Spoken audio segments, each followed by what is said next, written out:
हज़रत मखदूम अशरफ जहांगीर सिमनानी रहमतुल्लाह अलैह के बारे में कुछ ऐसी बातें बताता हूँ जो आमतौर पर मशहूर नहीं हैं या कम ही लोगों को इनकी जानकारी होती है।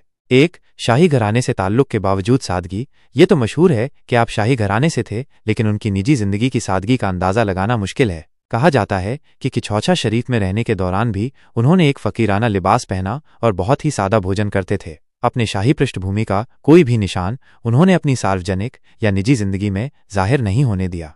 2. विभिन्न भाषाओं का ज्ञान। कुछ रिवायतों में यह जिक्र मिलता है कि मखदूम साहब को कई भाषाओं का ज्ञान था। उन्होंने अपनी यात्राओं के दौरान विभिन्न क्षेत्रों के लोगों से उनकी भाषाओं में बात की और उन्हें दीन की बातें समझाईं। यह उनकी लोगों तक पहुंचने और उन्हें प्रभावित करने की एक खास वजह थी। 3. तसव्वुफ़ के गहरे नुकात पर उनकी विशिष्ट राय। उनकी लिखी हुई किताबों में तसव्वुफ़, सूफ़ीवाद के कई ऐसे गहरे नुकात मिलते हैं जिन पर उनकी अपनी एक विशिष्ट राय थी। उन्होंने सिर्फ मशहूर सूफ़ी सिद्धांतों को दोहराया नहीं, बल्कि उनमें अपनी गहरी समझ और अनुभव को भी शामिल किया। इन विशिष्ट राय को आमतौर पर उनकी जीवनी में ज़्यादा जिक्र नहीं किया जाता।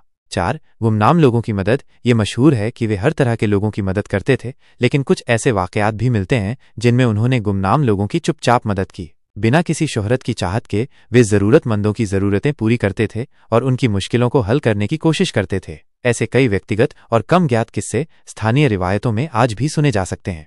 5. अपनी वसीयत में सादगी पर जोर। कहा जाता है कि अपनी वसीयत में भी मखदूम साहब ने अपने जानशीनों और मुरीदों को सादगी और तक़वा पर कायम रहने की ताकीद की थी। उन्होंने किसी भी तरह की दिखावे या आडंबर से दूर रहने और आम लोगों की तरह जीवन गुजारने की नसीहत की थी। ये उनकी अपनी जिंदगी के उसूलों का ही अक्स था।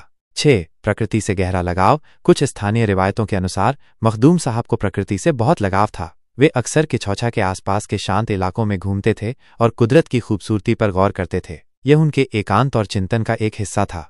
7. भविष्य की घटनाओं का इल्म। कुछ लोगों का मानना है कि मखदूम साहब को अल्लाह की तरफ से भविष्य की कुछ घटनाओं का इल्म भी अता किया गया था। ऐसे कुछ इशारे उनकी बातों और लेखों में मिलते हैं जिन्हें आम तौर पर खुलकर बयान नहीं किया जाता।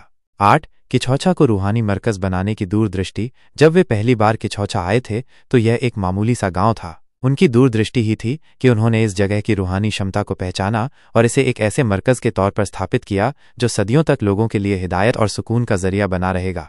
ये कुछ ऐसी बातें हैं जो हज़रत मखदूम अशरफ जहांगीर सिमनानी के बारे में आमतौर पर ज़्यादा मशहूर नहीं है, लेकिन उनकी शख्सियत और उनके आध्यात्मिक मकाम को और गहराई से समझने में मदद कर सकती हैं। ये जानकारियाँ अक्सर स्थानीय रिवायतों, उनकी दुर्लभ कृतियों और उनके करीबी लोगों के बयानों में मिलती हैं।